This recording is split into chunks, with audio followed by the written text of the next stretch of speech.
The Brain Truth with Allison Jordan. Repair, renew, reclaim. And now your host, Allison Jordan. Hi, good evening, Brain Joes. Hi, Brain Joes. Welcome to another episode of The Brain Truth with Allison Jordan. I got my brain, and I'm going to talk a little bit about Bendy. Remember how Bendy used to bite this up? But Bendy's a mommy now, and I'm going to talk about it a little later when I get Dr. Gettings in here. But welcome to episode 220 of The Brain Truth with Allison Jordan on the Brain Truth Radio and iHeart Radio station. Find us on YouTube, and remember, please go to our YouTube channel at The Brain Truth with Allison Jordan on YouTube and subscribe. We need more subscribers, right? You can find us on Facebook, Spotify, Apple Podcasts, Amazon Music, Podbean, Google Podcasts, TuneIt, Player FM, Amazon Music, Listen Notes, and anywhere you can listen to your podcast. And of course, right here at www.thebraintruth.com, live every Tuesday at 7:30 p.m. Central Standard. Also, you can catch me every Sunday, noon to 4 p.m. Central Standard on the AC Green Show on 106.3 FM, Chicago's #1 station for R&B. And if you want your business featured here on the Brain Rain Spotlight or on the AC Green Show, email us at acandallymessages@gmail.com. That's acandallymessages@gmail.com. Okay. Now, we also, again, are an Amazon affiliate, and we still need you all to shop with us. Shop with us. Go to thebraintruth.com. Y'all be on Amazon, right? So if y'all on Amazon, shop with The Brain Truth so we can make some money. So just go to thebraintruth.com and click on our official Amazon affiliate icon. Now, also, traffic control. Remember, every hour on the hour, we're going to take a pause. What is traffic control? Traffic control is when you stop and you pause, right? 1 o'clock, 2 o'clock, 3 o'clock, every hour, and take that cleansing breath. Take that opportunity, right, to recalibrate, to rethink, where am I right now? How am I doing right here and right here? And just stop and proceed with beauty and love. So traffic control, even if we're in the middle of a very deep conversation, we're gonna stop on the hour for traffic control. Okay. Now, also remember, guys, my brain jokes, to keep your pen and paper.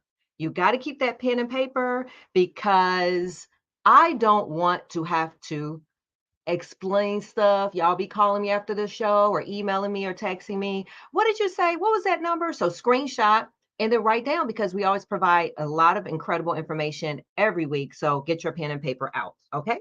Thank y'all. So our sponsors, if you want to be a sponsor, go to www.thebraintruth.com. And of course, we need sponsors. We're hurting, you guys, at The Brain Truth.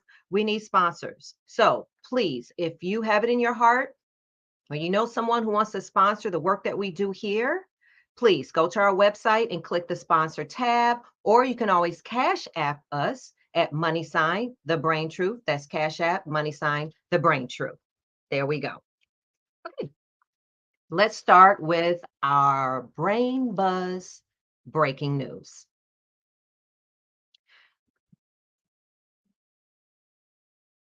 Rapper and hip hop executive Master P has shared the heartbreaking news that his daughter, Tayani Miller, died at 29.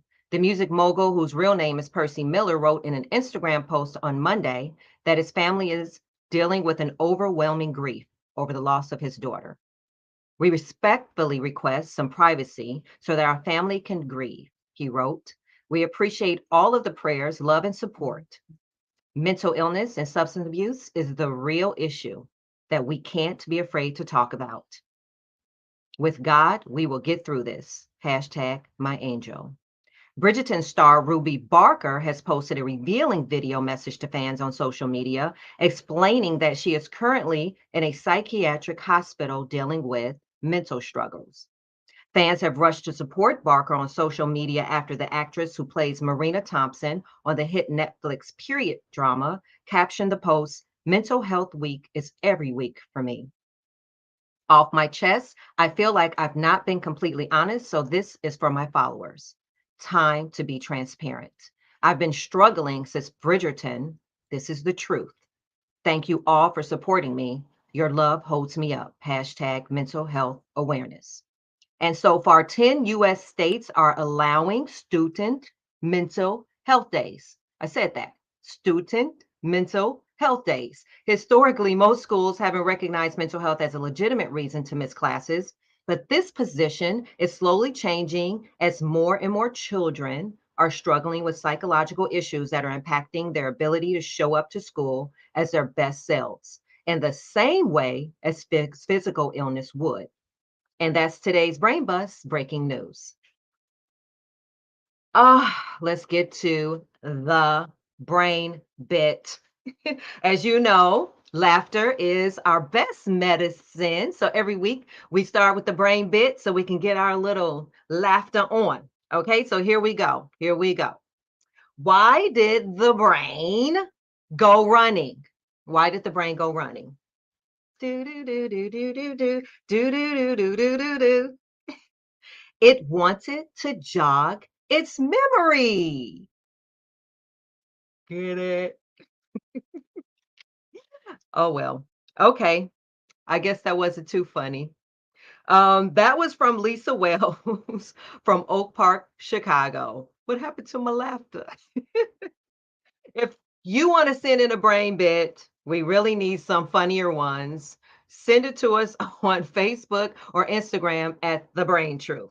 Okay, so let's get to our topic today. Our topic is something that I really am excited to talk about because I was diagnosed with social anxiety. And I'm so excited that we're going to talk about it. And we have like a really incredible guest today. I mean, she's like a bad mama jamma. Like, I can't wait to bring her on. I have been dying to meet her. I'm like a stalker. I follow her. I creepy follow her from all my different pages. She's dope as heck. So today it's about social anxiety to social butterfly. And I know we're going to talk about that and a bunch of other stuff that she's got going on. So I want to bring on Erica J. Kendrick. Okay. She is an acclaimed writer, a national speaker, and a mental fitness expert.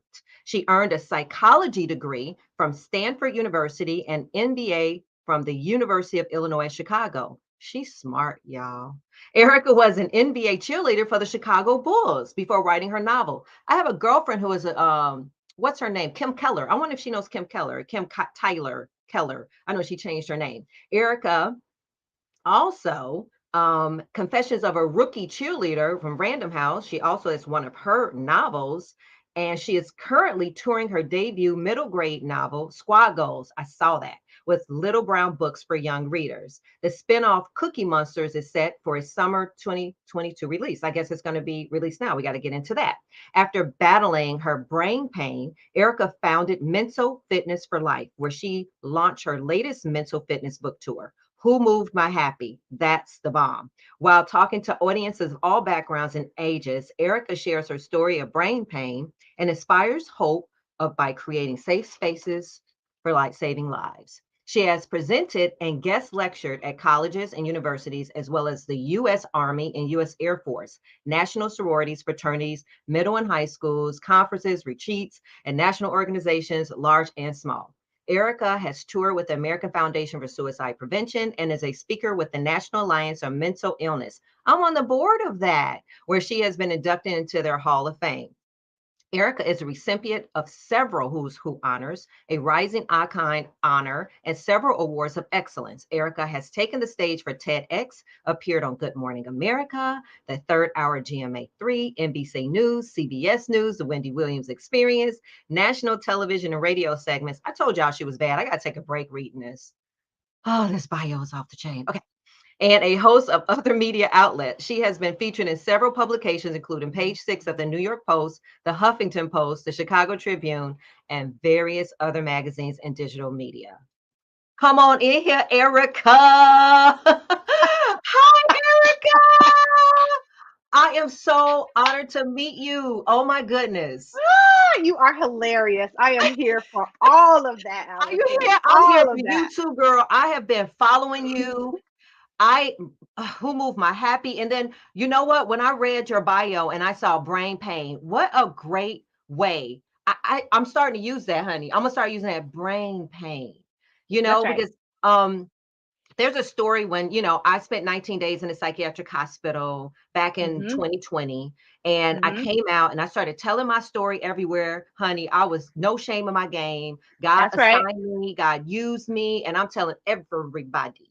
And this That's right. woman had inboxed me on Facebook and was like, I wouldn't be out there telling people like, about all my business and my brain, whatever. And I said, you told me that you broke Wow. your ankle and you had pain in your ankle, right? My brain broke. I Period. have brain pain, period. Period. So when I read that in your bio, brain pain, let's just say it, call a thing, right? I think a thing. So tell me, you've done so much stuff. Do you also believe that you were called and this assignment? Absolutely. That's it. Yeah. That's So it. what There's no happened? other reason that I'm here. I shouldn't be here. Technically, I shouldn't be here, but by the grace of God to do this work, I'm here. And I remember being in church, and people would be praying over me, and I used to ask God, like, why? Like, why is this happening to me? Because I knew it was very real. All the naysayers, girl, it's just in your head. Shake it off, or just pray it to Jesus. Pray He'll it take it out. Yes. away, Pray it or away. pray it away, or you need a good meal. Come on over, let me cook for you. Or girl, you just need to sleep it off. Or, I mean, I've heard it all. You have no idea. But I Yeah. knew it was real even before I understood it, and I would just ask why. All these years later, it's so crystal clear as to why. And I hear that voice every once in a while say, "Remember when you asked why? Okay, Yep. here's your next. Here's your why. Here's your next step. Here's the next service I need you to do, or here's where you need to be obedient next in this calling." Absolutely, absolutely. So I understand you 1,000%. Girl, when I was in the hospital, I was missing 9 days. Like the psychiatrist said was like, and I say this like it's on repeat, y'all. I know I say it a lot, but he was like, oh, I said something like, "What? Hey," and he goes, "Oh, so you ready to talk today?" And I go, "I've never met you a day in my life." Or I was going around the whole hospital saying I ain't never seen no psychiatrist. I put like complaints in the little suggestion box, like I ain't seen nobody, ain't nobody come talk to me. He's like, "I've been talking to you every day for nine Every day, nine days." days. Hmm. And I went to my room and I said, God, if you get me out of here, I will dedicate my life to mental illness and mental Hmm. health.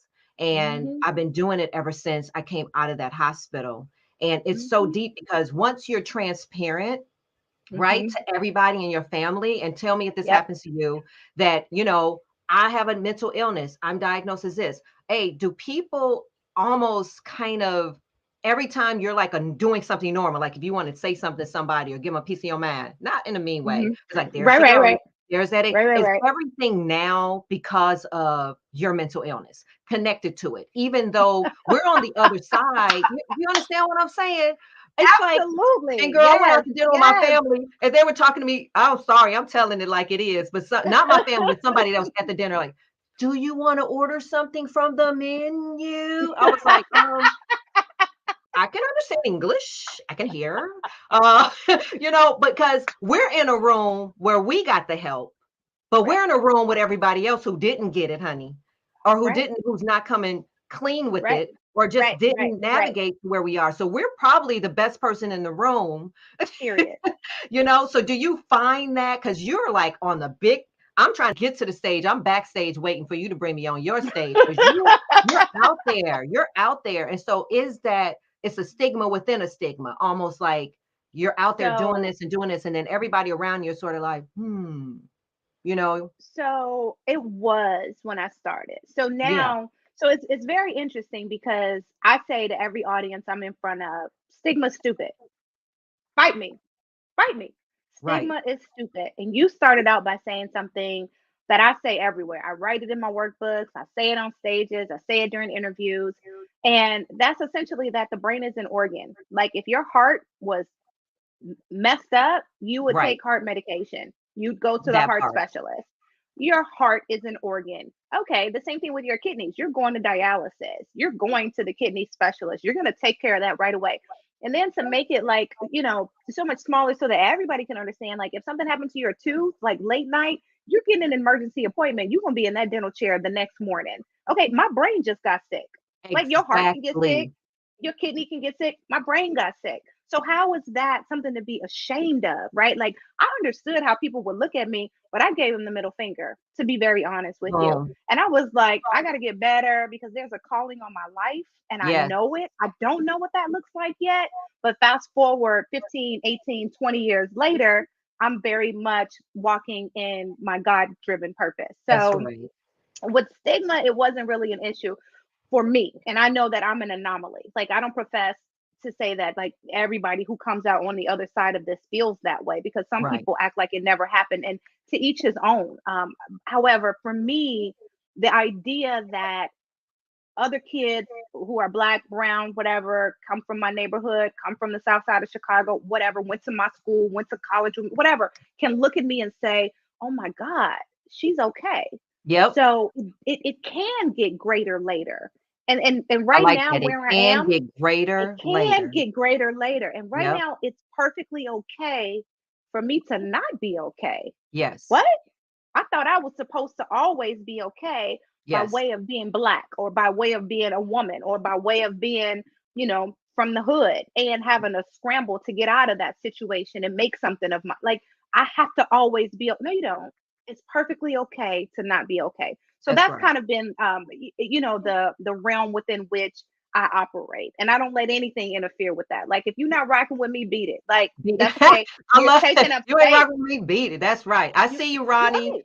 I see you guys. I see you, Brain Joes. Hey, Good Ronnie. Good evening. evening. Oh. Hi, Jenny. Hi, Sharice. I see everybody. Welcome to the show tonight, my Brain Joes. Also, you guys, we got a really cool guest. If you guys want to call in tonight, I know we don't necessarily always have time for you guys to call in. So call in at 708-545-2446. Call in Jenny. Call in any of the Brain Joes watching or listening in, and let's talk to the superstar Erica. So tell me, before I get in my brain gang, people, when did it all start? What happened? Where did before the moving of the happy, where did all Ooh. that? Give me that. Give me that. Woo. Okay, so I'll give you an abbreviated version. Okay. So I was that kid who was the superstar everywhere I went. Like I only did things I was great at. Like I learned that early in life. So I was always the superstar. Like I would never enter a math competition, but I could spell my little butt off, right? Like I Mm-hmm. was that kid.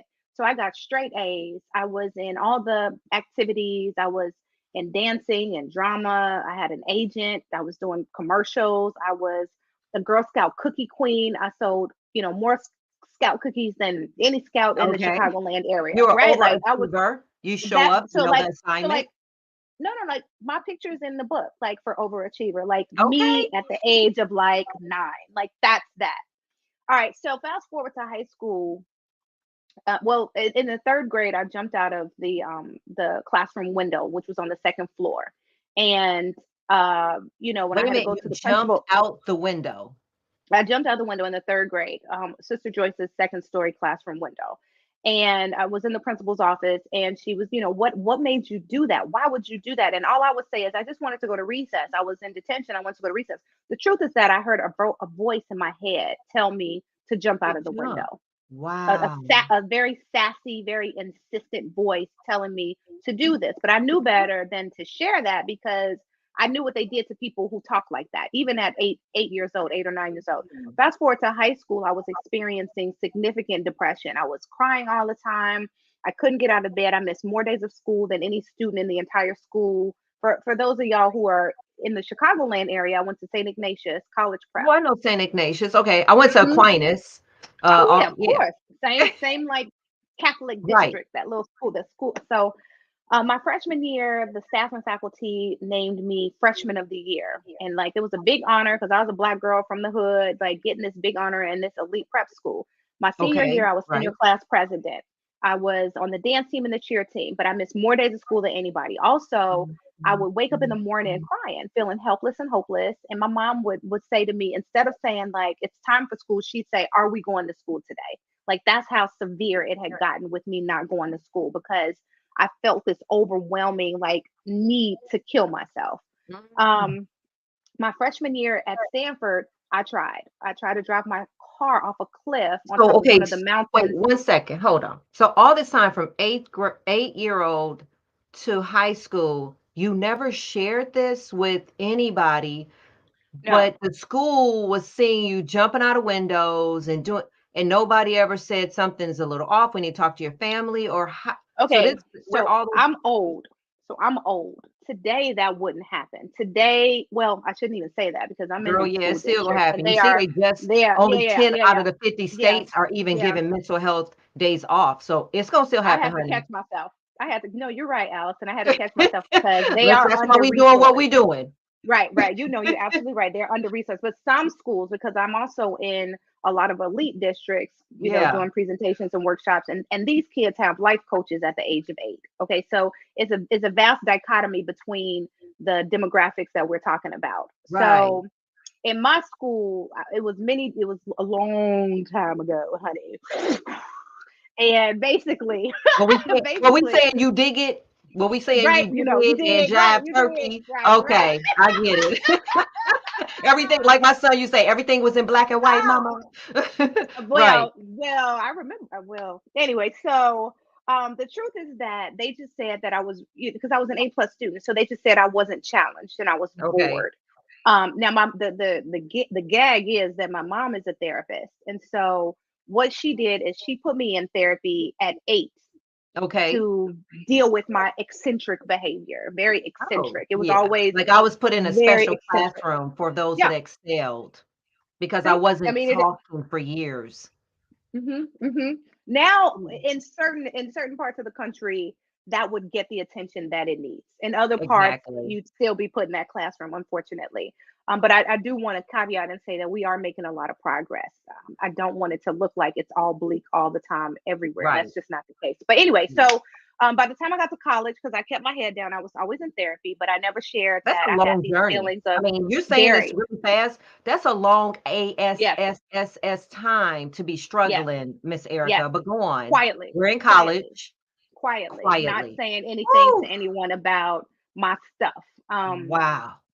Sometimes when I tour, I bring my mother with me, depending on how long the flight is, and she'll share from her perspective, and it gets really real really fast because she has all Okay. this guilt, especially Of since she was a course. therapist. But anyway, so my freshman year, I tried to end my life by driving my little Toyota Corolla off a cliff, Mm. and that's when she came out, brought me back to Chicago, and I was given my first diagnosis, which was severe acute depression, and then with some psychosis because they kept saying, "What would make you do that?" And I wouldn't say the voice in my head told me to. All I would say is that it was something bigger than me. Mhm. I stayed out for I think 2 quarters, and then I made it up during the summer. And then I went back and I struggled again. At that point, I had more resources on campus.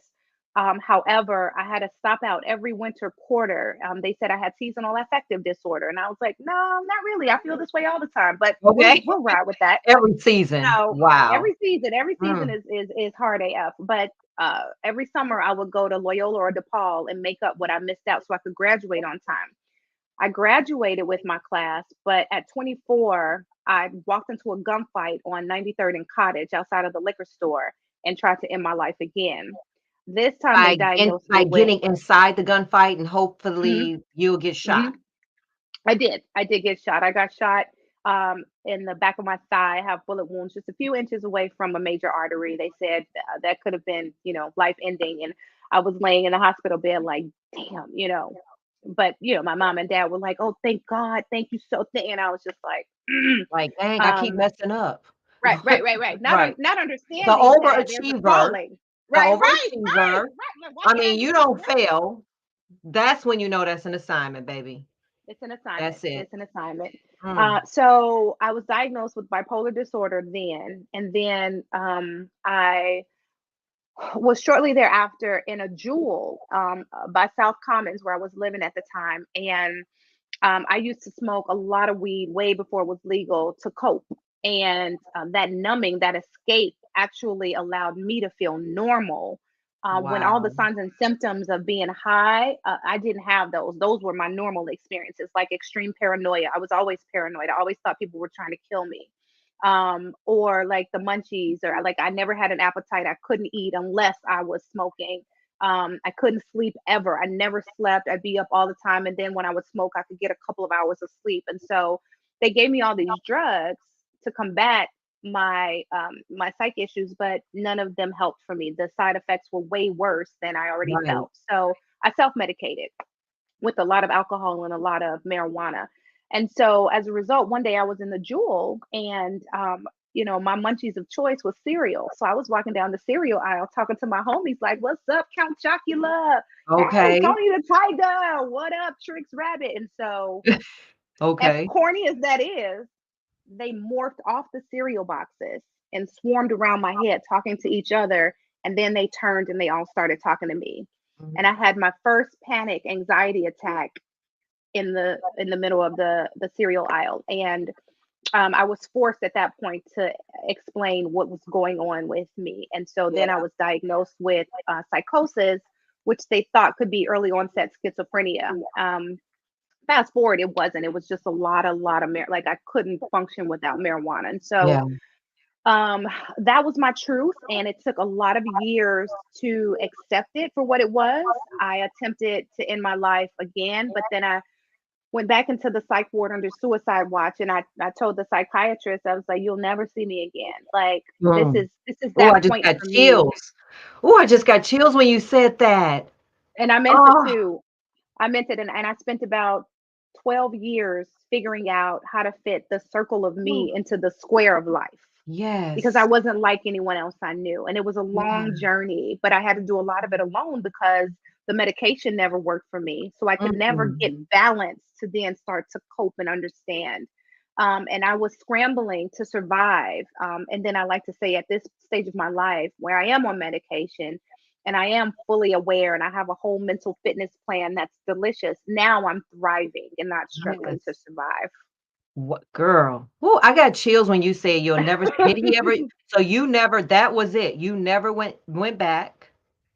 That was it. And he was Wow. the same psychiatrist that I'd seen the first time I was in Michael Reese. And he's the doctor and his team who told my parents that I would never amount to anything in life and to keep my childhood bedroom ready because I'd pretty much be a vegetable. He was white. Whoa. His whole team was white. That's why the work that you do, the work that I do, it matters for kids or folks or people that look like us and talk like us and Exactly. walk like us to see that, Exactly. oh, whoa, whoa, whoa, whoa, this is not a Don't write us off. life-ending diagnosis. Like this is a stop in the road. Mhm. And with the proper intervention and resources, again, it can get greater later. I am here as a You are testimony of that. definitely a testimony. I wanna bring Dr. Gettings in here before we stop for traffic control in 2 minutes, because 'cause I'm gonna be bringing in my brain gang to join this conversation. But get on in here right now, Dr. Gettings, because you're responsible for getting a superstar here today. Hey, Dr. Gettings. Hey everybody. Hey Erica. Hey, Girl, Dr. there's your Getty. girlfriend. Yes, Dr. yes. Gettings told me about you. I don't even know. Show number 1, number 2, we on show number 35, and we just had to find the right time. And really, it was just all about you today. We typically have like 933 guests. And today, we Dr. Gettings like, no, we just gonna do Erica. She has a lot to talk about. We want to get into your book, all the things that you're doing. But Dr. Gettings, you've been sitting back here. I'm sure you knew her story, but what are your thoughts on how easy, how we just talk about it. That's what we own, this Black girl magic, this brown girl, sauce here, is that Yes. we are literally just talking about our mental illness. Like we talking about, oh girl, I like your hair. Oh, we got the same color brain. Oh my God, I like your backdrop. That's what it's about. So Dr. Gettings, what Absolutely. you think? I think it should be that seamless, that easy, rolling off the tongue. Just like you went through all the examples, Erica, of other organ systems that may not be functioning well. And we talk about it and talk about our treatment with no problem and no concerns about any stigma. Historically, when it comes to brain health, we seem to assign a lot of times shame. And there's this element that there's some locus of control that we should have. Whereas we look at other organ systems like the heart, the kidneys, and it's like, oh, well, Stopping for break. 1 second, recalibrate. Traffic control.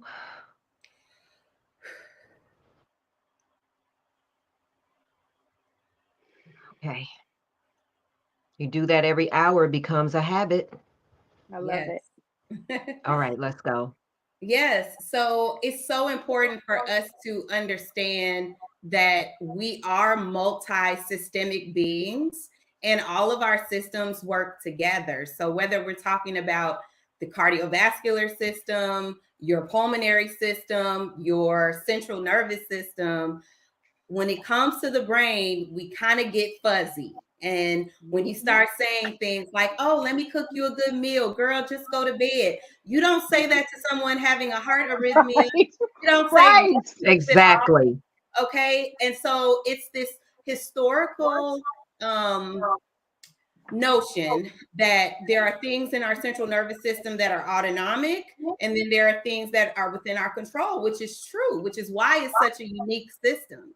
But we lose sight, I think, a lot of the times of what symptoms of brain illness look like. Like, for instance, and I've said it before, if a person has a seizure or if a person has had a stroke and they can't walk across the room, we don't say to them, well, let's just lay hands, pray. No, we understand Girl, you lost they was blood. trying to pray it out of me. I couldn't even wash my butthole. Like, listen to me. It has nothing to do with faith.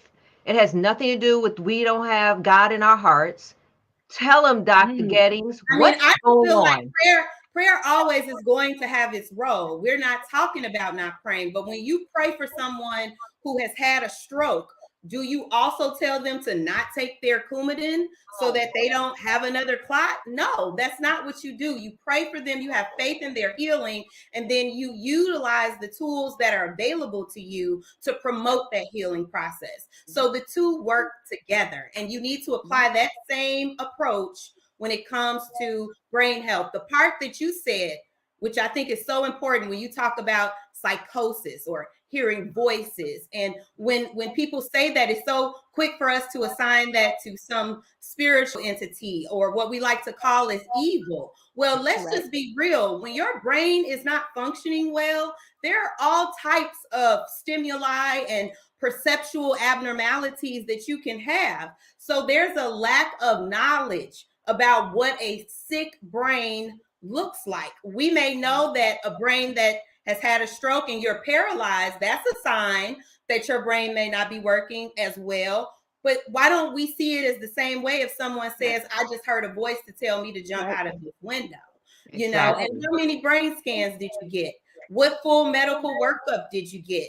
You know, all of these things we're lacking as it relates to understanding our brain function. And so we just kind of slap these our own beliefs onto it for lack of knowledge.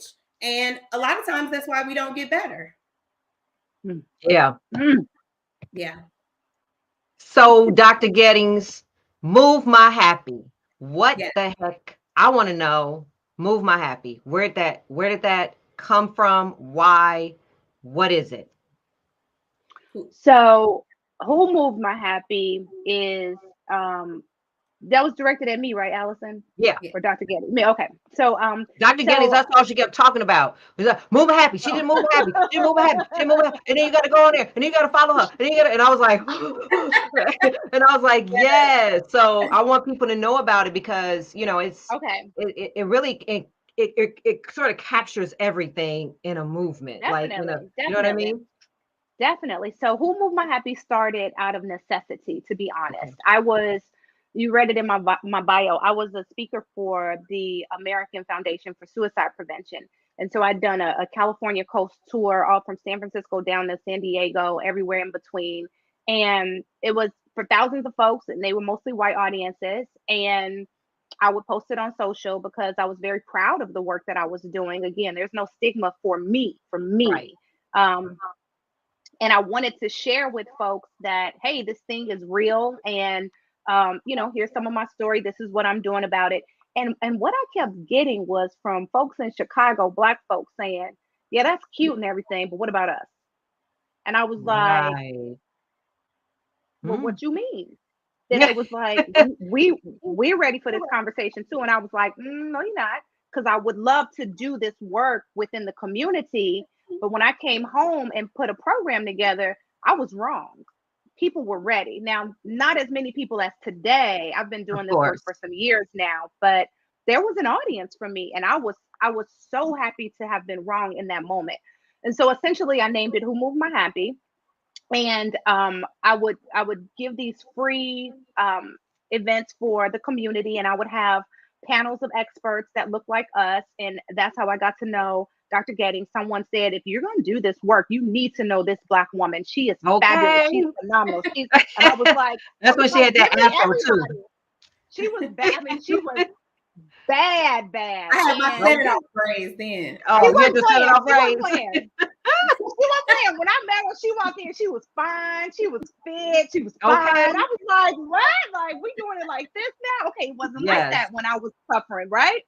Yeah. So I immediately fell in love with her and this other woman, Dr. Mahome, who was also referred to me. They were like, you have to at least connect with them and let them know you're doing this work. Anyway, so I'd have them on panels, and then I'd have someone from NAMI to sponsor it with pamphlets and brochures and resources and all that good stuff. And then I'd have one or two folks with lived experience. And so people could get educated. They could also get entertained, because when I do my story, it's also really, really funny, because I can't make this shit up. It's like, it just is what it is.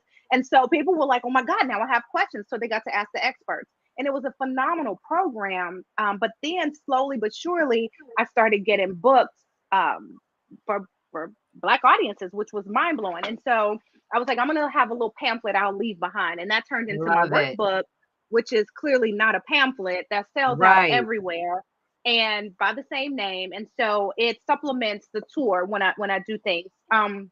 Especially when I go to schools or to the military, they always buy, hundreds and hundreds of workbooks, and then we get to do workshops Wow. with the books when I'm on site. So it turned into something much Wow. bigger than I anticipated. And I haven't stopped touring for about 7 years now. Right Wow. now, after Alana Miller down down at Southern University, the cheerleader who ended her life by Yeah. suicide, she sparked something in me to get back on the road and do a Black college tour. So we're Yes. building that out now. I wanted to get 10 schools on board. I had a big meeting with Jackson State today that was phenomenal. It was actually our second meeting. So I've got about 7 schools that are in conversation. And Amazing. yeah, and it just happened like in 2 weeks. Everybody, I started reaching out, and everything just started falling. Anyway, the point is that there was a need for this, and I Yes. didn't think that we were ready, but I was so wrong. And the only way we can get ready is if we we move the needle, shift the story, and get us ready. And so that's how everything just kind of happened. And now everything I do, in one way or another, is associated with Who Moved My Happy, one way or another. Freaking believable. Dr. Gettings, my goodness. I mean, when I started off doing what I'm doing, like, and they'll tell you, I want to quit like all the time. And I'm so blessed to have people like Dr. Gettings and my team, because I'm about to bring in the other parts of my brain gang. So my brain gang, I don't know if you know any of the history. When I did my first show, I really just did it because it was an assignment. I didn't know the navigation. I just said, okay, do this show. And the show came by an accident. I was covering for somebody at iHeart. It's a whole bunch of stuff, right? And then after I spoke my truth, like we doing now, I got all these emails. The next morning I woke up to like flooded. People telling me like I was sodomized by my father. I, witnessed somebody this and all this stuff. And I'm reading it. And I'm like, okay, I don't want to exploit these stories. I really want to be an influencer and help these people get help in my story. So that's where the brain gang came about, because my journey took on a manifestation of mind, body, and soul. I went to therapy. I had a psychiatrist. I had a spiritualist, a spiritual advisor who's coming on, a nutritionist, all that stuff. And I'm off of not only, and I don't advocate not being on medication, please, but I'm not on meds. And not only am I not on meds, Erica, they couldn't even find my heart condition that I had most of my life. And I'm off blood pressure medicine because I started to learn gratitude and mindfulness and love and forgiveness. And Dr. Ivy will tell you when she gets on here how that works and why. And then Andrew get on here and talk about why the things that you eat work, because I'm a living testament. And all I'm trying to do in my life is Oh my who moves God. my happy. There Oh we my- go. it's And I all want to in see there. how It- we go. I That's want to it. get on your, I want to hold your purse backstage. I want to be with you just in the background because Oh my I just want to God. be, I want to be your groupie. That's all I Can I know. say, Oh my God. Me and Dr. Gettings. What are you going to say? when I first saw Erica speak, for me, as a mental health professional who works with people every day, and we're in a space where they're open and they're talking about their symptoms, and we're kind of really trying to iron things out. I had never seen anything like it. Erica came in the room and she, when I say captures an audience, but just being real. And I had never seen someone act out manic symptoms, but it's so needed. I mean, I just feel like her entire approach to normalizing the conversation, which is what I see it as, was just it's so needed, was needed, and is needed. And she was the first person that I ever saw do that, which is why when you took the lead on doing the brain truth and it was the similar energy, I was like, oh, you gotta meet Erica. Like, Girl. She's period. Okay. So Thank you, Dr. Gettings. Thank you, Dr. Allison, I did Gettings. want to say that in the workbook, like you just said, gratitude and then what we eat. Like so the workbook is what I call the Incredible 10, the mental fitness steps that anchor me in wellness. And so the first page is gratitude. The first page is gratitude, where they have to do an activity around that. And then like I think chapter 5 or 6 is clean eating. And there's a whole like shopping list in there, and it breaks down nutrition and why this matters for brain health. And then there's, you know, meditation, which I live by, but there's also therapy and a dope support squad and like all this stuff. But I became a yogi. From a homeopathic standpoint, like we got to get into that, we right? Talk offline. We got to get into that. But for me, I will say, for those who are in need of meds and are nervous about it, that saved my life. It stopped me from having to struggle to survive to being able to really thrive. So I'm a person who will probably be on bipolar meds for the rest of my life. Right. And I look at it as taking a pill for my heart condition or my kidney condition or my toothache or whatever, you know. Well, it wouldn't be a long-term toothache. It better not be. I got insurance. Anyway, keep it moving. Go ahead, Allison. All right, Dr. Ivy, get on in here because I know you've been backstage, and this is one of my mentor teachers who started the Sound Spa with Dr. Ivy. Before you bring her in, I think we missed the disclaimer. We're going to run through that. No, the disclaimer came on at the top of the show now. Okay. Dr. Gettings. Okay. It's going off the messages. Huh? What were you doing? Where was you at? Where you been? Saying we missed the disclaimer. So, No, you missed it. It's at the top now. Okay. It comes on at the beginning. Okay. If not, we're going to play it at the end just so we can make sure we cover ourselves. Yes. Come on in here, Dr. Ivy. And I think Angie's back there. Can we get Dr. Ivy? Hey, Dr. Ivy.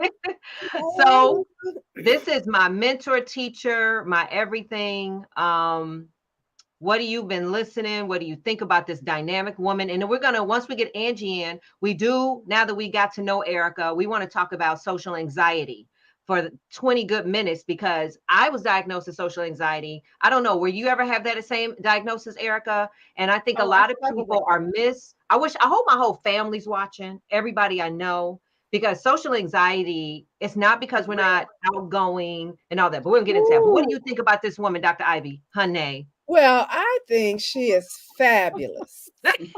Isn't she? And the first thing that this is going to be kind of funny. It's a diversion, but when you see mental fitness, I have mentalfitness.com if you'd like it. Okay. Are we selling domains up in here? Can we go 1, 3, 45, 45, 55, 65? Okay, go on. I bought it about 5 or 6 years ago, and I never used it. But anyway, that's the first thought I had, right? But we're going to talk, Dr. Ivy. We're going to talk. Right. The second thought that I had was how powerful when I see this young energy that is stepping forward and breaking through the barriers of stigma. because of the fact that so many people, particularly in the African American community, feel like, oh, if you have to go to therapy, they have put this awful stigma to it, that you're crazy or something's wrong with you. And I say that if you are a descendant of an enslaved African living anywhere in the diaspora, you have some mental health challenges, whether you know it or believe it or not. Yeah. Most of these symptoms that we have in our lives show up in ways that we think, oh, this is how it is. This is how life is. Then you look around and some other people may not have experienced that, but we don't see it as a health challenge. So I'm very excited to see this young woman sharing, and I wish I could see your whole background because it looks like the sun. And you see Okay. about this. That's what it is. Who moved my happy? So now what you're seeing is understanding how to reach for, grab, and absorb the pure raw light of the sun that actually brings healing, livelihood, and vivation into the cellular structure. So I don't know whether you saw it like that, but Yes, that's what I Yes, see. ma'am. Yes. I love it. Angie, let's get you in here, Angie, and then we're going to play the disclaimer just because now I'm nervous. Hey, Oh, you Angie. did. I All heard right, it. let's Guys, play how are that you? disclaimer before we heard get the into the disclaimer. conversation. Thank you. Oh, I thought you did the disclaimer beautifully. Thank you. The views, information, or opinions expressed are solely the views of the individuals involved. Opinions expressed by the hosts and guests can change at any time. The Brain Truth does not serve the purpose of providing medical treatment or therapy services, diagnosis, prevention, or cure for any physical, mental, or emotional issue, disease, or condition. As a member of our audience, you also agree that the Brain Truth does not assume liability for any physical, mental, or emotional issue, disease, or condition, or any other type of loss or damage due to any information shared on our broadcast. You are advised to refrain from watching or listening if you are likely to be offended or adversely impacted by any of our topics. Thank you, Dr. Gettings. So Angie, hey, How you are look you like guys? you're in a basement. You look dark. You look sexy. What's going on? You got Do your I lights look not cut dark? off? No. Your lights not cut off? I mean, the lights are on. So- I mean, yeah. So you were backstage. What do you think about Erica and her story? Oh my goodness. I think Erica, how are you? It's so nice to meet you. I read You too. everything about you earlier, actually, and I was so intrigued with everything that you've got going on and what you stand for and your mission. Thank I you. truly feel like, as you're sitting here talking, I feel like, okay, I come from a standpoint of being a mom at all times, and I'm looking at you like, baby girl, thank you for doing this for everybody. Like, this is, I wish my children had classmates that were just like you. We need more humans like you on this planet who are open and transparent and are saying, listen, this is how I feel. Because truly, when I was in grade school, and now that my children are in grade school, I say to them all the time, if you guys are feeling a certain way, other people are feeling that way as well. Right. Children especially always think that they're the only ones, they're alone on an island by themselves. They're in this big classroom with all of these kids and in this big world, but they're the only ones that feel like that. And it's like, oh my goodness. When my son, my 19-year-old son, just said to me the other day, you know, when I was little, I thought you knew everything, Mom. And I said to him, they have a breakthrough when they become around 20 years old and they realize we were just doing our best raising these babies. That's right. Everything, and we are babies raising babies, and now our babies are getting older, and now it's like they're helping us, and they realize, wow, she really doesn't know everything. Exactly. Speaking of babies, I totally forgot, y'all. Bendy had her babies. Hello. So Erica, I have a little King Charles Cavalier, and I have a Pekingese. The Pekingese is an old man. We were, accepting the fact that he was just going to just be a priest or whatever he was going to do. And then poor Bendy one day was just switching through the house, and he decided to say, "Give me a little mama." And so now and then I just learned yesterday, years old, that dogs are pregnant for 63 days. Did you know that? Wow. Did anybody? No. I just learned that yesterday. Years old. So they're only pregnant for 63 days, and now I have 3 little babies. She gave birth last night. I literally had a panic attack. They come out like Dr. Gettys. Everybody else was telling me it was going to be this beautiful experience, and I was going to be chill. I had my wine, I had my music. I was going to watch a movie, and she was just going to do her thing. No, she started screaming, looking at me. The baby was falling out of her. I had to pull it out. But Dr. Getty say, honey, what'd you say? She was trying to tell me. I wasn't trying to listen to her. Like, whatever, lady, you are a psychiatrist, honey. I learned this from the veterinarian. She's like, I just have you to know that my very first C-section was on a pit bull. Yes. I told her my first job as a teenager was at the Ashland Animal Hospital.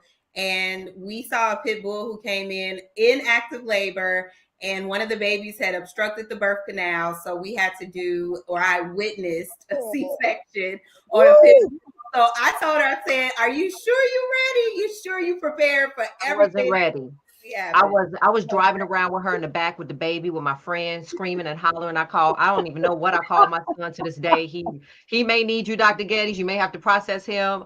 I was out of control. But what I do know, and I'm going to bring it on back because we got to talk about social anxiety, is that I watched an animal who was just 1 year old give birth, and instinctually, as an animal, ate the sack, cleaned her babies. The baby came out sucking. And that tells you, just as living beings, how we adapt and how we know how to stand up to whatever's given to us, whatever challenge, because she's a baby herself, you know? And so I was in awe, and me being anxiety, when I heard that she could die and the baby was stuck, I got down up in there, my anxiety and all, because I'm like, oh no, I'm not going to let my baby die during this, because she was struggling. And so we just want to get back to like how we stand up and step up to the call when it's our time, you know what I'm saying. But anyway, so that's what I'm a grandma.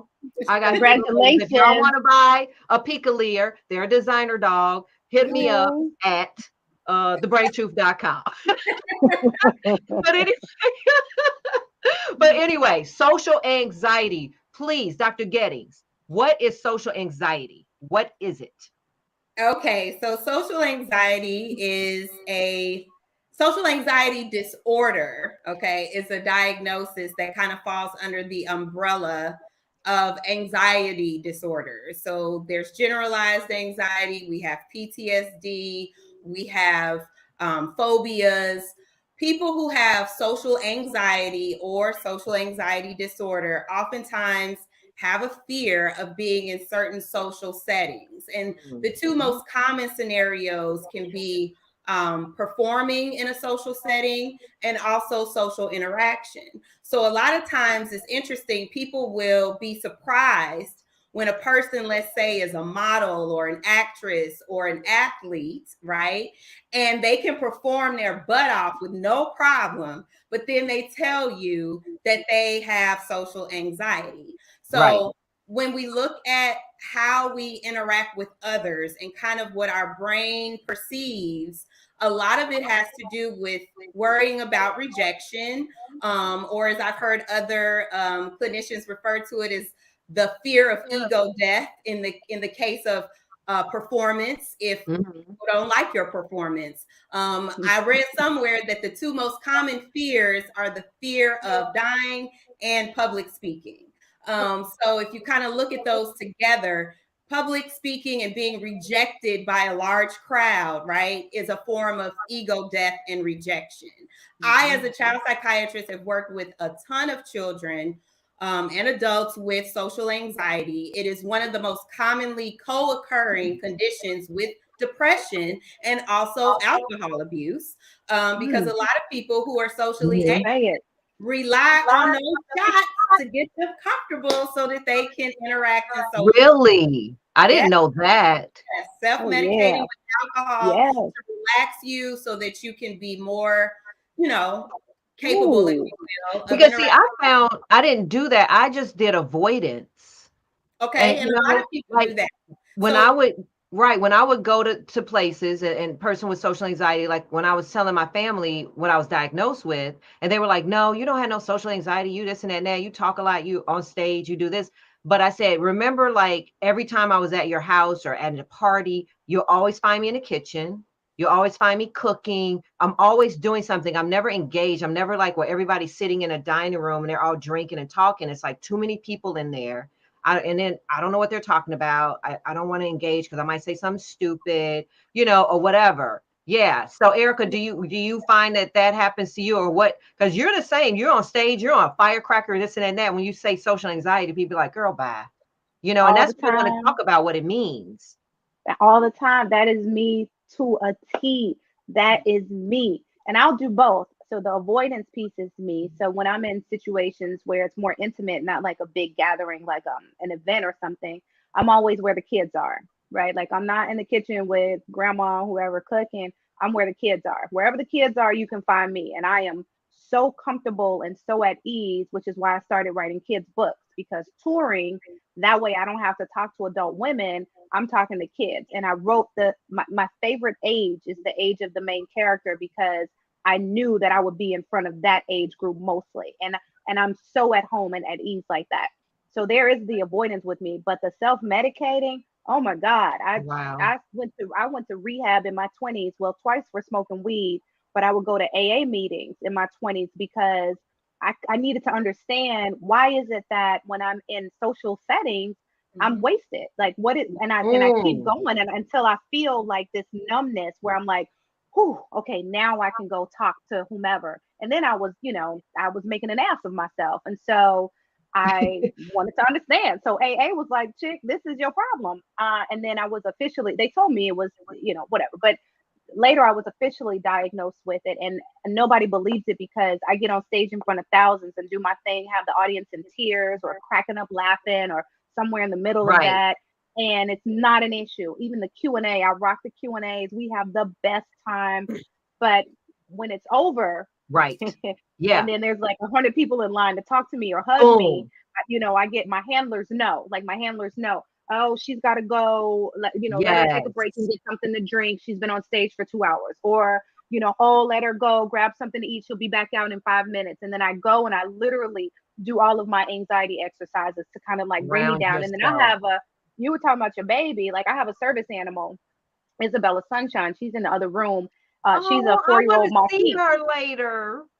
Okay, I'll get her. I'll definitely get her. She's Okay. always on. She's always like ready Oh, at the look go, here. because she goes everywhere with me, no matter what school, university. If I'm with the Air Force or the Army, like she made a special appearance with the Army where she got out of her bag and she went and like waved hi and then got back in her Oh, bag. And I can't do this work without her, because my anxiety, the social anxiety piece, it's not even generalized. I was diagnosed with that forever ago, but this social piece, having to interact with people, I can't deal. I can't function. And so I do all the things. I do all the things. And I'm hyper aware. I still drink, but I'm hyper aware when I'm in social environments.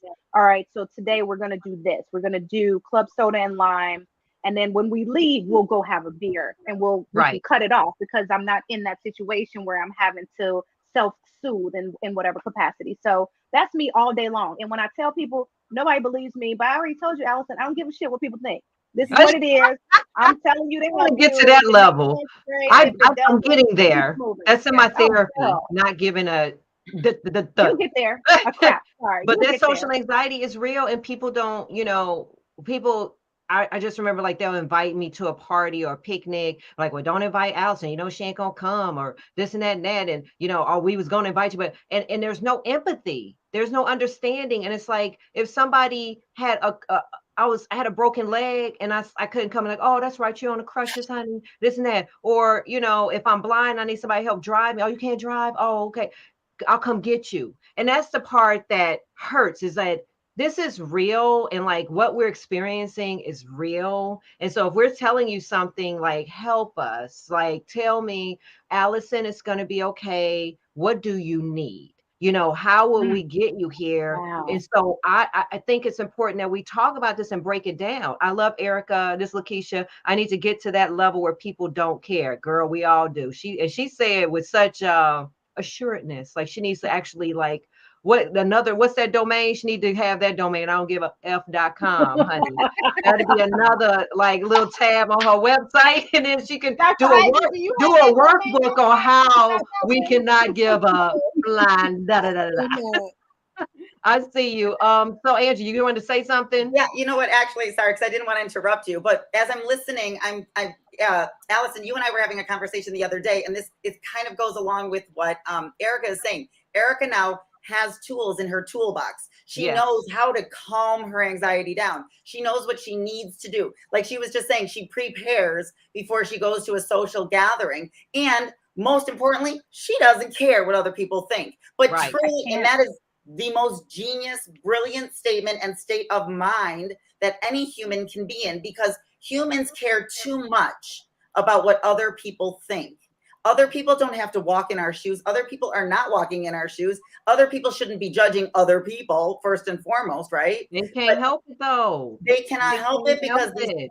Well, everybody Angie, does- let me say to that it's not easy. Like I say it like it's no big deal, but Right. but that's because this has been a part of my character for a while now. It Right. took many years, like decades, to get here. So I don't want to come off very, cavalier or nonchalant. That's not the case at all. I put a lot of work into getting to that specific place so that I could then get in front of other people and share my story. Like I had to do the work to be able to do the work. So it's not, and then when I also say it's so much freaking therapy, like that Right. also is what really helped me understand what was holding me back from being this very like outspoken, outgoing person as it relates to mental fitness. So that was also like, that took time. No, Dr. and Ivy, you wanted to say something? Yeah, I did, because and Erica opened the door that it seems like it's simple, but it's really not. It's not. And what happens is you have that therapy does help you to learn how to retrain your brain. And one of the things that I love, in the therapeutic process is creating what we call new neural pathways of thought, so that you can create a new energy. We have like I tell this story when I used to love to eat a bunch of donuts and everything, which I finally retrained my brain. But if I was on the highway and I crossed this little section like exit 7, and I knew that there was a special little bakery on exit 7, and I would just turn off and go get that donut.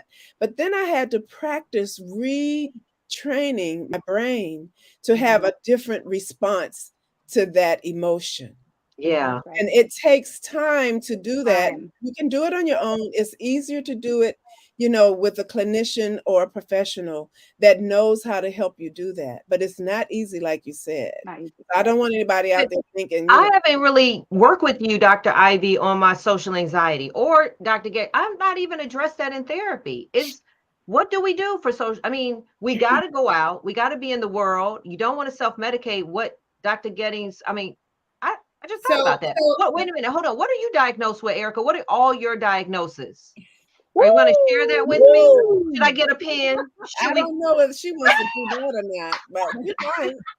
All right. So initially some of the diagnoses overlap, and then when I would show symptoms, and they could accurately diagnose me. Like with bipolar, they couldn't diagnose me because that's really hard to diagnose unless you're in crises in that moment. But anyway, initially it was acute depression, which I believe was bipolar depression. And when I was diagnosed with bipolar disorder and I really understood it, I said, oh, that's the depression. It's not a separate, this is part of, anyway, I told you early onset schizophrenia, which was later it just went by the wayside.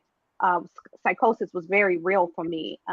Those two they can be confusing. At any rate, all of the marijuana ingestion really, I think, attributed to the psychosis during that era of my life. I don't hear voices anymore. Okay. And I'm not the one to diagnose myself, but I'm just being Right. very honest with you, and all the research that I've done and all of the myriad of fantastic clinicians and practitioners that I've talked to over the last 2 decades. And then anxiety, generalized anxiety. And then the last diagnosis I got was social anxiety.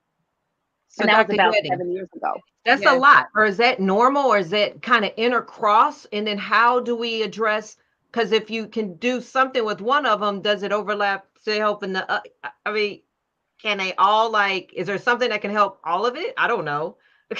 I did EMDR, but that didn't address my social anxiety. I don't Yeah, no, know. I think as far as understanding it from the neuroscience or neurochemical perspective, if you think about the brain as major sections, right? So you have your limbic system, which is really, really plays a huge role in emotional functioning. So when we talk about mood, when we talk about fear or fear response, a lot of those symptoms are linked back to how your limbic system is functioning. So yes, we do see, as Erica mentioned, overlap when it comes to mood symptoms. And a lot of times the diagnostic process takes time, especially if you are using substances which can impact the limbic system. Then now it's a substance-induced mood disorder or a substance-induced psychosis.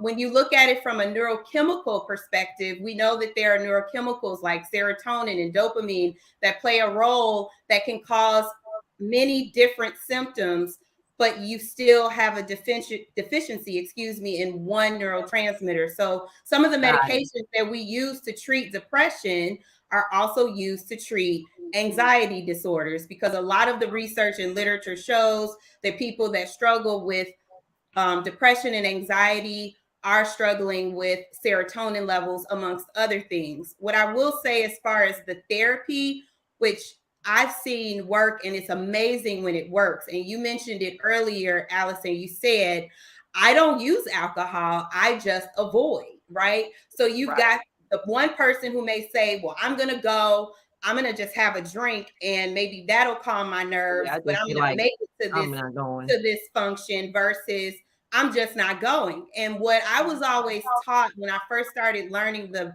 basic principles of CBT, which is cognitive behavioral therapy, is that avoidance is the enemy. I heard a speaker say, when our purpose becomes avoidance, our life becomes a void. So the more you avoid, the more you teach your brain, this is something for me to be afraid of. So essentially, you're reinforcing the fear. Wow. You're saying, my fear stimulus is I'm going to go in a room and I'm going to say something and someone's going to think that it was the dumbest thing that they ever heard. Meanwhile, this is a belief that you've come up with in your head before you even made it to a function. So we know it's not. I already planned everything first. I plan it out in my mind. I'm gonna slip and fall. Some guy's gonna talk to me. My breath gonna be kicking. I don't know. I'll just say whatever. Correct, but they all kind of fall under that umbrella of I'm going to be perceived negatively, or something's going to happen where a person may not like me. I'm going to be rejected. I want to piggyback to even last week when we talked about the brain break and heartache, and we talked about the pain that we feel from rejection in romantic relationships. It could be the same way in social situations.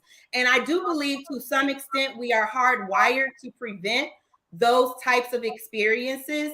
But some people, depending on how their brain works, there are scans that show that people who have severe social anxiety disorder, their amygdala is larger and way more active. And your amygdala is just think of the amygdala as your girlfriend. I'm getting this. This is good.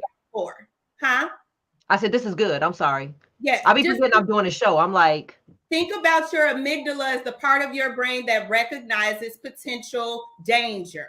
So when it works well, your danger perception is what we consider rational, right? Like, okay, well, I'm gonna put my seatbelt on because I might get in a car accident, or whatever the case may be. You need that for survival. Think about it. If I walk out in the street and my amygdala is not working and a bus is coming, I'm not going to run. I'm not going to sense that as a potential danger. So you need your amygdala. But on the flip side, if you have an overactive fear center, right, you start to create scenarios in your own mind of what might happen before you even get there. The other piece of it that I want to say is how we're raised and how our initial social interactions play out in our life, right? Did you grow up with someone telling you, well, that's stupid. What you just said was dumb. There are so many things that we take in, that we hear in our environment growing up, right? And I want to drive this point home, because a lot of children and teenagers who I see who have social anxiety also were rejected in their home, if you will, right? Okay. Or it could be a parent that's hypercritical or over controlling, or I can't believe you're going to wear that, or you're going to make yourself look dumb. Like, how many of those messages did you hear and then internalize, and now that's become your own inner voice? Okay. Got it. That piece of it is huge. You got to look at environment, neurology, genetics. Everything plays a role when you look at social anxiety and its roots. Amygdala. You say amygdala. Amygdala. Amygdala. Amygdala. No, And when that amygdala, when it gets stressed, yes, is what Dr. Gettings is talking about. And I think I like to say, okay, so we hear all of that, but how do I get in touch with it? How can I tune in to the anxiety, emotional feeling that's in my body? Because when it comes, it's like a surge, particularly in the morning. And so I like to help teach people how to speak to your body organs, how to speak to your cellular structure. And when you feel it coming on, don't ignore it, tune into it. And then this is where you learn deep relaxation skills, where you can literally tell your brain to tell the parts of your body to let go. And when you do that, it becomes a ritual and a practice. So when you feel that surge coming in, you have to stop, just like we do when it's traffic stop time. You have to stop. And then you start retraining your brain to your response to the swelling of the feeling of anxiety. Yes. And so you have to learn, and you start with learning how to breathe. You start with telling your heart to slow down. You start with being able to just let go of every muscle in your entire body and completely go limp, and breathe until it passes. Mm-hmm.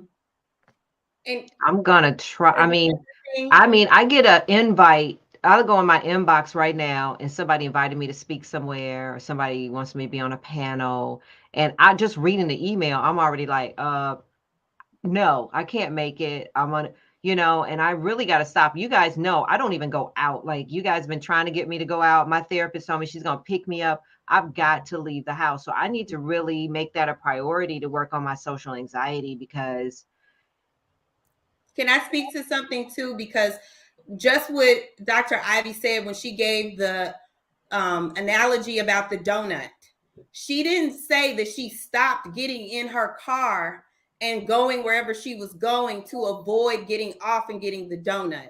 She said she had to train her brain to do something differently when that desire arose, right? So the only way that I've been taught, honestly, to really help with social anxiety outside of any supplements that help calm down the central nervous system, because as soon as your brain recognizes something as fear or as a potential danger, then you're going to release all of these neurochemicals, cortisol, that's going to make you feel panicked, your heart rate is going to go up, etc. As long as you continue to say that is something to be afraid of, your body will agree with you. So I always encourage people to rank what is your anxiety level with certain social situations. Are you more anxious with giving a speech in a room or going to a bar and talking to a stranger? Whatever the case may be, you start to rank those things, and you have to expose yourself on some level, and you don't flood yourself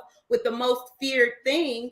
I'm going to be perfectly honest. I have social anxiety. The only reason I'm on this show is because I have social anxiety. To be real with you, that's why I met Erica Kendrick, because I reached out to someone who I really trust, let them know that I really wanted to speak and get over that fear. And God has blessed me with all these opportunities to do so. But I mean, at the end of the day, it takes exposure. If you always say no, if you don't start somewhere, and then the other piece, you have to challenge your belief system.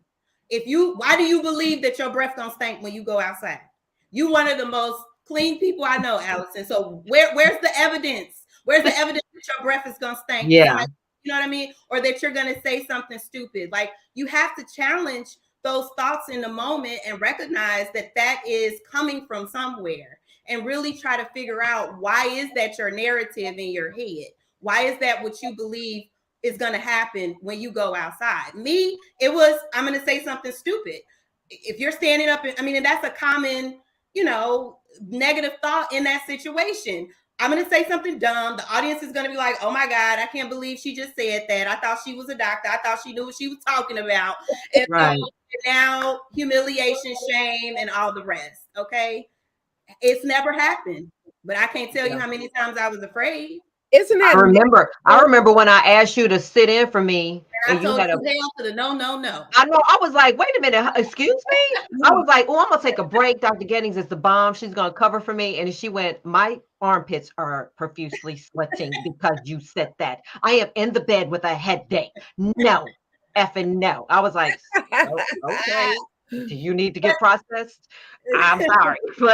But yeah, I got a little emotional because I have been like locking myself up, and people don't understand. They see me. A lot of people know me.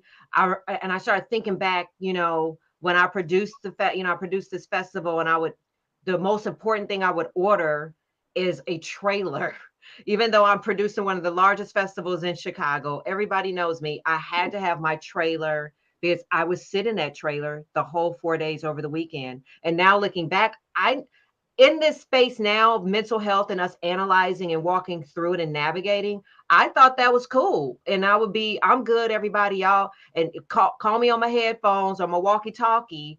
But I isolated myself in the trailer while everybody was out there dancing, watching the concert and everything. You will find me in the trailer. What are you going to say, Erica? We can't hear you. You're muted. You're muted. How did you mute yourself? You're muted, Erica. Automatically. And I see you, Lakeisha. I'm seeing everybody's comments. I love you, Allison. I want to meet her one day. Oh, thank you, Lakeisha and Jenny. I've been working way too much and let me see some of these comments. I've been working way too much and haven't taken any time to rest and recoup. What? Hearing Dr. Ivy's new album brings deep peace and bring down my stress level. Oh. Thank you, Jenny. So many comments. I see you, Ashley. The way this is a blessing to me. And I think you said something else earlier. I'm not seeing the comments, or they're coming. I'm sorry. But Erica, I'm sorry, you were going to say? No, that's all right. I was going to say that it's a tremendous miracle. It's nothing short of a miracle that you can even do this and be of service to so many people. But what I wanted to add to, in terms of solutions, no matter what you decide to do to combat the social anxiety, start small. That's the one thing I wanted to say. Just start small. No matter if you're working with a clinician, a therapist, if you're working with a psychiatrist, if you're medicated, or like whatever it doesn't matter what the situation is. When you decide to step out there, just take baby steps. That for me was the game changer, because I was like, I got to get over this. I got to get out there. I got to do it. And then I fell on my face. Let's just leave it at that. Yeah. And I stepped back and retreated, and I didn't want to try again after that. So then, over time I realized, take the smaller steps, and then we can have the small successes that add up to the big ones. That's just a key for anybody. Some of y'all said this is blessing y'all, or how much this is meaning, and how one woman said, a lot of people are loving you. So like, she said, "Oh my God, you're going to make me cry, Erica." Like you're really affecting a lot lot because so many people feel like they're going through this kind of crap by themselves, like they're all alone in this, and we're just not. We're just not. I mean, Dr. Gettings said she has social anxiety. That's like, what? No, I'll rebuke that. Now I'm going to rebuke that because she's human. Because she's human. Yeah, she's human. But Erica, it was such an honor to have you. Oh, Tell us thanks for about having where me. we can find you. Tell us what you have coming up. I know you've got a lot of stuff going on, so give it to us. Okay, sure. I I'm mean, where on are you going social. next? You're getting ready to start your tour and So I'm on, first of all, like they can find me today on social. So I'm on all okay, the so let's socials. see how to get in touch with Erica. Let's go. So Erica You can J. find Kendrick. Erica Erica Kendrick, J. Erica J. who moved Kendrick. my Yep. happy at gmail.com, or you can find her on Facebook at Erica J. Kendrick or Instagram at Erica J. Kendrick. She has been such an honor. I definitely, Erica, want to be, I'm not kidding you. You think I'm playing. I want to go with you where you going, girl. I feel like I can actually feel confident. Like I won't be scared. I won't be I believe scared with you. I just I feel believe like, that. you've I got more believe that. years in the game than me, honey. You're like my shero for real. Yes. And every time we do this show and we have people come on here and tell their truth in that's why we call it the brain truth. When you're authentic and you can just speak it. Look at how many people are here. Yes, Francie, that's one of our brain gang. Thank you, ladies, for the healing transparency. Yes. You're And welcome. You're please bring welcome. Erica back. You got this, queen. Love and light. Thank Thank you. y'all. But I'll come yeah, back everybody, anytime. I'll come back anytime y'all want to have me. you In heard terms of that? what's out there, so we got the You Move My Happy workbook. This is on my website and Amazon. My website is my name again, ericajkendrick.com. And then we talked a little bit about this in the bio. So these are my two kids' books. So this is the book My that's out goals. now. It's in bookstores and Targets and Barnes and Noble, Amazon, all that good stuff. And then this is the early edition of the new book, Cookie Monsters. Cookie This one comes Monsters. out in January, but the pre-order is available now. So in this one, the main character, who's 12, has severe anxiety. Wow. And the editors and the publishers, so my publisher is Little Brown. I got to shout them out because they were like, run wild on the page with the mental fitness. I was like, are you sure? And they were like, yes. Yes. So I got to put actual therapy sessions with the main character on the page. So as kids are Unbelievable. reading what she's dealing with, they're actually getting the tools themselves, like the literal things that I have to do when I walk off stage and take a beat, like they're in the book. So that's exciting. That's awesome. Yeah. So We're going to you know, put your link, actually, Chris. We're going to add that link. My technical producer who's backstage, we're going to put your link on our website. We're going to Oh, that's definitely connect the awesome. brain truth so that No, people can thank continue you. to get those sources because you have so many resources. No, So thank you so much. Thank thank you so It's much. a pleasure being here. Give us your 1 minute, starting with you, Angie. Give us your 1 minute brain buffet. What do you got? What do you got? Okay, so my brain buffet tip of the day is to consume more B vitamins, but specifically vitamin B1. Well, vitamin B1 and B12, I would say that they're like, partners in crime, but vitamin B1 is very calming to your nervous system. It helps with the brain and your mood and your sleep and fatigue and appetite and everything that goes along with counteracting anxiety, social anxiety, and all that goes along with that. So one of the greatest foods that I like to recommend to people, and I eat myself on a daily basis, is nutritional yeast. Nutritional yeast is a vegan product.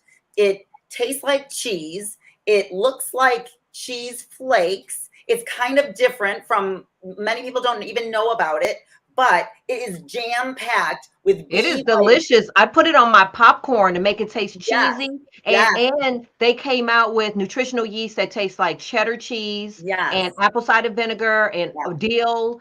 Yep. Girl, it's the business. It's Business. delicious. I sprinkle it on my salads. I put it on everything because I love the flavor so much. And it's jam-packed with all these B vitamins. It's a win-win situation. And it's vegan if you're vegan.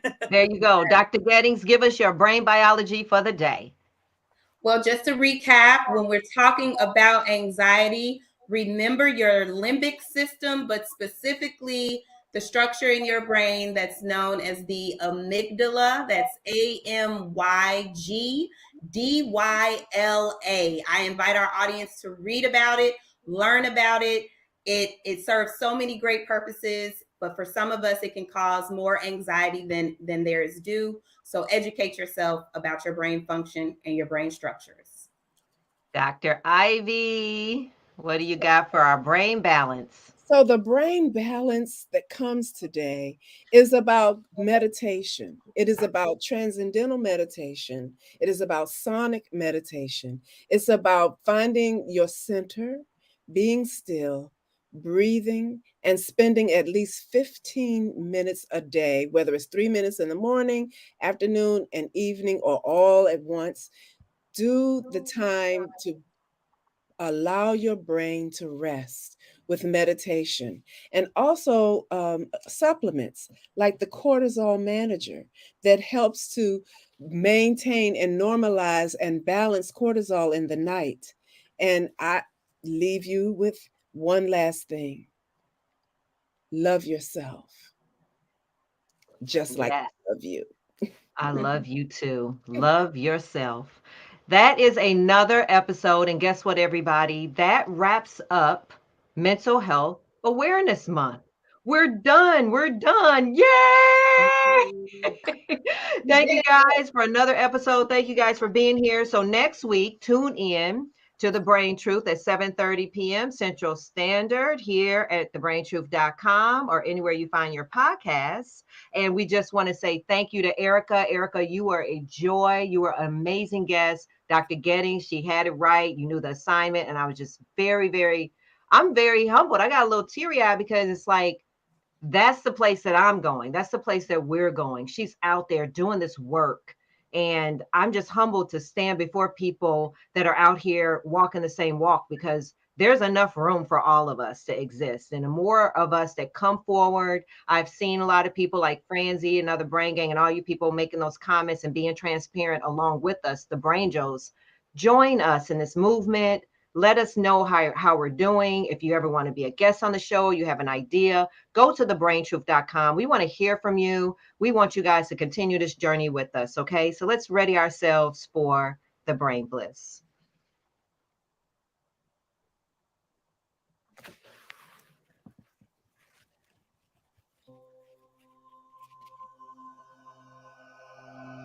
Take a deep breath in and remind yourself, I am a peaceful soul. I am a pure soul. I am capable. I desire to heal. And the power is right here within me. I am open to being authentic. I am open to letting go. Letting go of ego, anger, and attachment. I am open to forgiveness. I am okay. I am perfectly made. I desire mental, physical, and emotional awareness. I desire clarity, calm, and pure mindfulness. I am okay. I will receive love and give love freely. I am open to a deeper connection to Source. I trust in God's assignment, and I will serve. I am okay. I am loved. I am loved. Thank you, Brangel. And remember, repair, reclaim, renew. And that's the Brain Truth. See you next week.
Vibrations of love.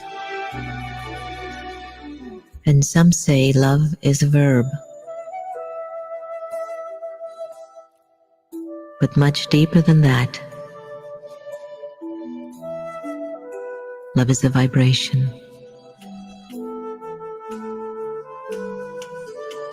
It is that energy that stirs the soul and opens up the heart. Vibrations of love call out to the divine